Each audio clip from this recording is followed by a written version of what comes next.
आपका हमारे चैनल पर। मैं हूं आपके साथ शिप्रा सैनी। पश्चिम बंगाल का चुनावी घमासान खत्म हो चुका है।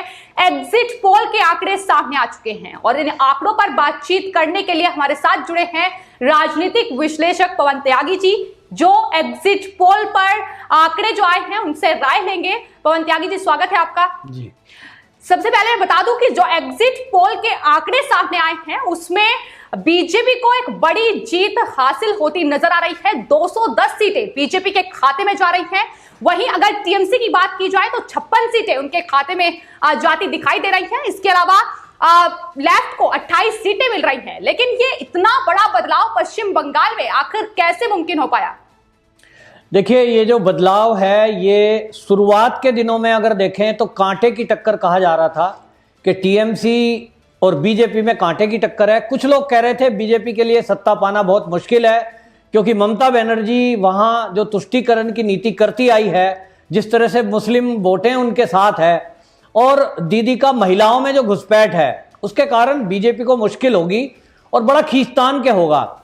लेकिन जब चुनाव पास आते गए और पहले चरण के जो चुनाव हुए, उस पहले चरण के चुनाव में ही नंदीग्राम में जो घटना हुई, उसके पहले कि दीदी को झूठा बहाना बनाना पड़ा चोट का, लोगों को लग गया कि दीदी कहीं ना कहीं इस बात को लेकर के डरी हुई है कि क्या होगा, और वो अपनी परंपरागत सीट भवानीपुर को छोड़कर जो नंदीग्राम आई, इससे फिर एक और लोगों में मैसेज गया कि दीदी शायद डर गई है, उनको अपनी सीट छोड़ने की क्या जरूरत थी। तो नंदीग्राम में जिस तरह से शुभेंदु अधिकारी ने चैलेंज करा कि यदि मैं हार गया तो मैं राजनीति छोड़ दूंगा, उनकी बात में दम था। लोग असल में त्रस्त इसलिए थे कि विकास नहीं हुआ था, और पहले चरण के चुनाव के बाद पूरा चुनाव एक तरह से बदल गया, माहौल बदला, और उस माहौल में लोग निकल करके सामने आए और वोट प्रतिशत जो हुआ है आठों चरण का, आप देखेंगे लगभग 80% चुनाव में वोट प्रतिशत रहा है।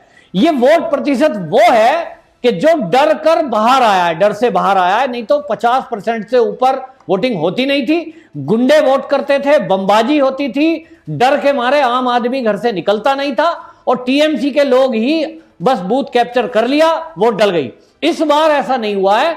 आम जनता घरों से निकली है, और उस घरों से निकली जनता ने जैसे तय कर रखा था कि इस बार बीजेपी की सरकार, टीएमसी को हटाना ही है। टीएमसी की जितनी नीतियां रही, जो उनके काम रहे, 10 साल दीदी को दिए। पिछली बार दीदी को लोग नाराज थे, लेकिन उसके बाद दीदी ने एक बात बोली थी लोगों से, 5 साल में मैं नहीं कर पाई हूं, क्योंकि अभी तक तो मैं पिछले ही कम्युनिस्टों के अधिकारियों को झेल रही थी, अब की बार करूंगी। तो लोग कहते हैं हमने 10 साल दिए, और 10 साल बहुत होते हैं। तो इसके बाद लोगों का मन बदल गया और उन्होंने देख लिया कि 10 साल में ये ममता बनर्जी कुछ नहीं कर पाई बंगाल के लिए, और इसलिए इसको बदलकर डबल इंजन की सरकार जैसा नारा बीजेपी ने दिया था।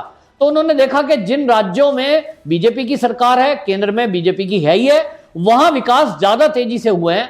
और उन्होंने आसाम, क्योंकि पड़ोस में है, उसको देखा, बिहार को देखा जिसकी लगती सीमा है, दोनों राज्यों में बीजेपी की सरकार आने के बाद विकास के काम तेजी से हुए। और इसलिए लोगों ने मन बनाया कि इस बार टीएमसी को बाहर करना है, बीजेपी की सरकार को लाना है, और इसी से हर चरण में वो आंकड़ा बढ़ता चला गया। और आज जो बीजेपी को 200 के प्लस दिखाते आप जा रहे हैं, वो वास्तव में एक्चुअल है, और उसमें बीजेपी के लीडरों की काफी मेहनत है, और जो बूथ लेवल कर्मचारी, जो कार्यकर्ता हैं बीजेपी के, जिन्होंने वहां बहुत मेहनत की है कई साल, उनकी त्याग और तपस्या का ये परिणाम है। आपको क्या लगता है कि जिस तरीके से पश्चिम बंगाल में ममता बनर्जी ने प्रधानमंत्री और साथ ही गृह मंत्री को बाहरी करार दिया, बार बार कहा कि ये बाहरी लोग बंगाल पर शासन करना चाहते हैं, तो ये तमाम चीजों का कितना फर्क इन नतीजों में देखने को मिल रहा है? देखो, बाहरी ठीक है, शुरू में ये चला था, इलेक्शन के पहले वो हर बार ये बोल रही थी चुनावी सभाओं में कि ये बाहरी लोग आ रहे हैं। लेकिन जब कैंडिडेट डिक्लेयर हुए, उस कैंडिडेट की लिस्ट में एक भी बाहरी नहीं है, तो वो बाहरी कैसे कह सकती हैं? दूसरी बात ये हुआ कि जो बाहर के लोग हैं, यानी अमित शाह या मोदी जी हैं, वो हमारे केंद्र के शासन करने वाले लोग हैं।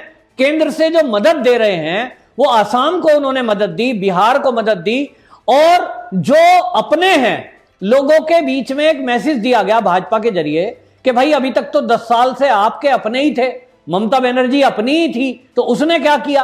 उसने ये किया कि ममता बनर्जी को नंदीग्राम में चोट लगी तो 150 किलोमीटर तक कोई डिस्पेंसरी हॉस्पिटल भी ऐसा नहीं बना पाई ममता बनर्जी जहां वो अपनी फर्स्ट एड करा पाती। इससे पता लगता है कि पश्चिम बंगाल में हो क्या रहा है।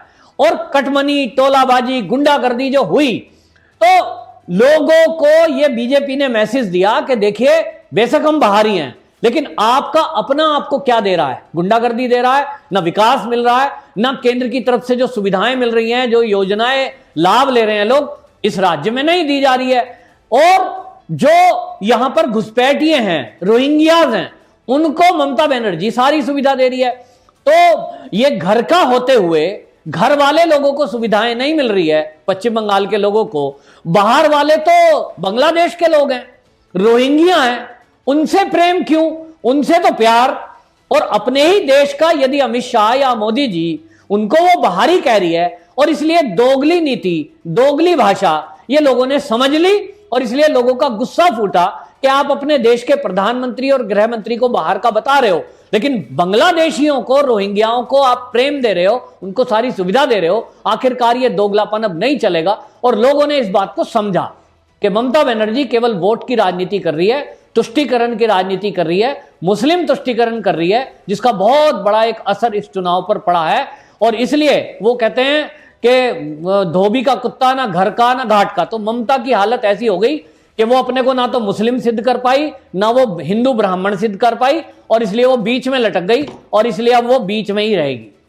एग्जिट पोल में जो 210 सीटें बीजेपी को हासिल हो रही हैं, और जिस तरीके से बीजेपी ने अपना जो मिशन था वो बंगाल में शुरू करा, आपको क्या लगता है कि ऐसे कौन से बड़े फैक्टर थे जो इन चुनावों में अब बीजेपी के लिए अब कामयाब साबित हो रहे हैं?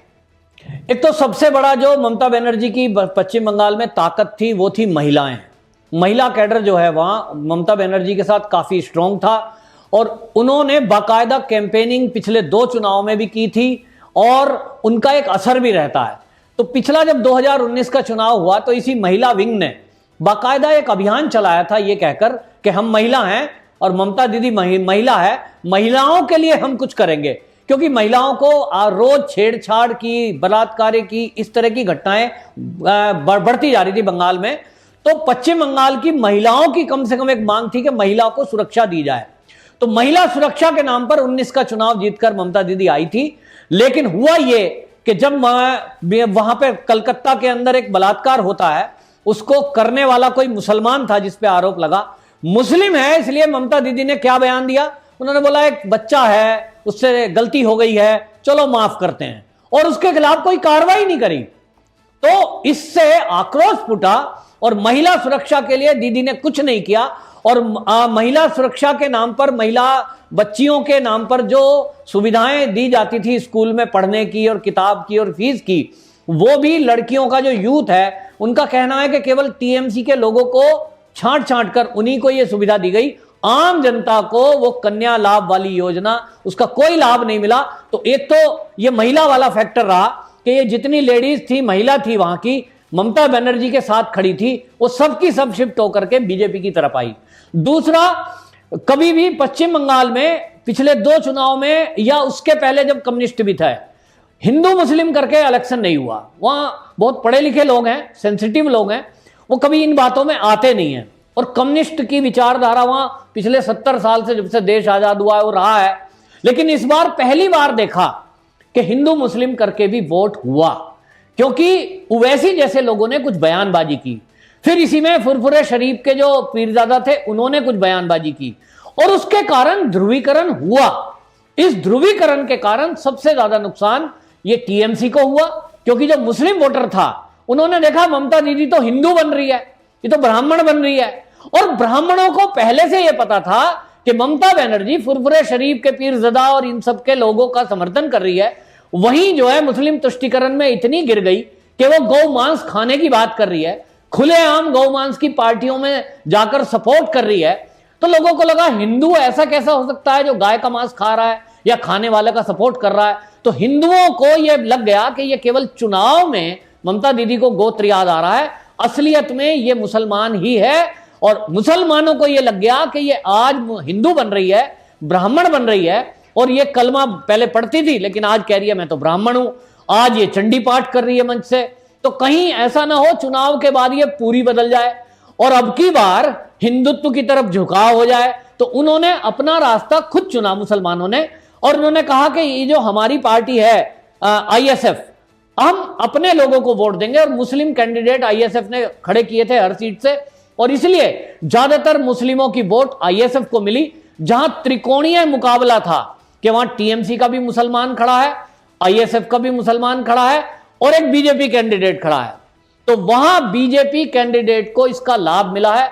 मुर्शिदाबाद में हमने देखा, ये 8वें चरण के चुनाव में हमने देखा, तुष्टीकरण ममता बनर्जी को एक फैक्टर रहा जिसके कारण हिंदू एक हो गए और हिंदुओं ने तय किया कि इस बार ममता बनर्जी को उखाड़ फेंकना है। जहां तक मुस्लिम वोटर की बात है, वो बीजेपी को पहले भी नहीं मिलता था, लेकिन इस बार आश्चर्यजनक तरीके से मेरे आकलन के अनुसार जो रिपोर्टिंग वहां दोस्त कर रहे हैं, उन्होंने बताया कि 10% मुसलमान वोट भी बीजेपी को इस बार मिला है। तो ये एक फैक्टर रहा। दूसरा, तीसरा भ्रष्टाचार बहुत ज्यादा रहा। चौथा रहा वहां टोलाबाजी, कटमनी, जो ममता बनर्जी के भतीजे अभिषेक बनर्जी के ऊपर आरोप लगे कि उन्होंने पूरा नेक्सस चलाया, इससे लोग परेशान थे। और पांचवा, वहां विकास का ना होना।